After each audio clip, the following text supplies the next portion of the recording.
ప్రభాస్ సినిమాలు అంటే వాటి రేంజ్ వేరు. అన్ని భారీ చిత్రాలే. అంతంత రేంజ్లో చేస్తూ కూడా ఒకేసారి మల్టిపుల్ మూవీస్ చేయడం ప్రభాస్కే చెల్లింది. గత ఏడాది ప్రభాస్ నుంచి వచ్చిన ఆదిపురుష్, సలార్ 2 భారీ చిత్రాలే.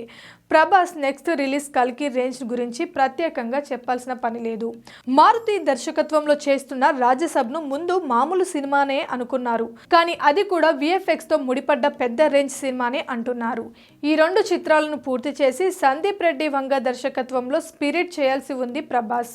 సందీప్ ఈ మధ్య యానిమల్ను రిలీజ్ చేసి ఫ్రీ అయ్యాడు. అతను స్పిరిట్ స్క్రిప్ట్ రెడీ చేసుకొని రావడం, ప్రభాస్ ఆ సినిమా పని మొదలు పెట్టడమే తర్వాయని అంతా అనుకున్నారు.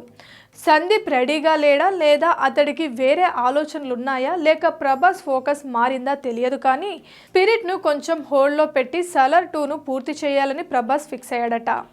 సలార్ 2కు స్క్రిప్ట్ దాదాపు సిద్ధంగా ఉండటం, వేగంగా ఈ సినిమాను పూర్తి చేసి వచ్చే ఏడాది వేసవిలో రిలీజ్ చేయడానికి ప్రశాంత్ పక్కా ప్రణాళికలో ఉండడం ప్రభాస్ అటువైపు చూస్తున్నాడట.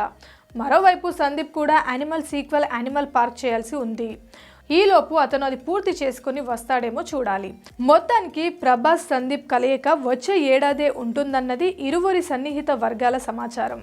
Please subscribe Pragna Media. Please like, share, subscribe to Pragna Media. Pragna Media, please do like, share and subscribe. Please subscribe to Pragna Media. Please like, share and comment if you like the video. Pragna Media.